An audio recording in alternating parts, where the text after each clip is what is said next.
Hi there guys, Sam here. You join once again the Golf R to talk a little bit about the new Audi RS6, which seems to be the hot topic. Yeah, and comparing it a little bit to my Golf R and just a little bit of a comparison, because they're kind of such amazing, perfect all-rounders really. So yeah, I kind of wanted to give you my thoughts on the new Audi RS6 really. So yeah, I'll get straight into the video. So yeah, you join me stuck in a little bit of traffic, but in the Golf R on my way back home from work, and I wanted to talk a little bit around the Audi RS6, this new, near 600 brake horsepower super estate, and kind of its purpose really. And the reason why I kind of want to compare it to my Golf R is simply because I think they are arguably the two perfect all-round cars. You could quite comfortably just have that as a single car, and that's how I kind of consider as the Golf R, and this is kind of why I use it every day. I'm coming up to nearly 25,000 miles in the car, and as much fun as I have on it on the back road, it still does, the normal commuting job for me. So what I'll do is I'll put a link in the description just for a bit more specs around the new Audi RS6, because it's pretty sensational. It's a car that comes in three price points, one starting in the UK at around £93,000, the second one at around £100,000, and the third one at £110,000. So nice and simple really. Obviously completely different price bracket to say this Golf R, but in terms of what they're actually going to be used for, they might not be worlds apart. And the first thing I really want to say is I think it's an extremely high amount of money to spend on a car, on just an estate. My car's probably only worth around £20,000, so you could potentially have yourself a Golf R, maybe even one better spec than this with DSG and everything, and you could have a little sports car like a Cayman and still have plenty of money left over. And if you kind of work into that perspective, it's really got a lot to live up to. And I saw a lot of first drive videos from other sort of YouTubers recently, and all I noticed from these videos was they were basically driving around a 2.2 ton car, which just so happened to have 600 brake horsepower.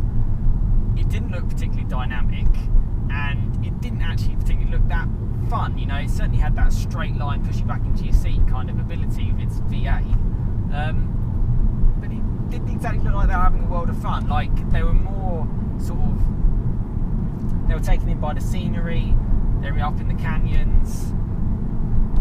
Would you really want that car on like your favourite road? I don't know, just because of its weight. And its main purpose and the main selling point of something like an RS6 is practicality. You can have 5 people in there, luggage, all that kind of stuff. But for me and my kind of thoughts on it is, I kind of just go back to like something like a Golf R. It's, if I stick a roof rack on it, it's got plenty of lugging capabilities. I've had 5 people in here pretty comfortably. I've been to games where we played football and we've had loads of stuff in the boot. 5 people in here, plenty comfortable, plenty of space, job done. And I know there's kind of a room and a space for people who need something like an A6, but I would personally, if you really wanted a car like that, just get the standard A6 and have a sports car on the side. For me, that kind of all-round car, which is what I love so much about the Golf R and what I hope you guys love too, is it's not only really, it is good value for money for what you get in 300 brake horsepower. It puts a massive smile on your face, and on a really fun road, it is dynamic enough to be that great fun little car, that kind of one car that does it all. And that's personally my opinion, and that's from my ownership of owning this Golf R. I've driven big estates in the past, and okay, nothing like an RS6, but they are compromised. From the estate kind of market, I personally would look at something like a BMW Alpine, like a B5 or the B3 or even the D3 and the D5. They're quite exclusive, they're really, really fast, they're a little bit more subtle, and if you ever follow Joe Achilles, he loves those kind of cars, and I'm kind of with him. That's kind of what I would be angling towards.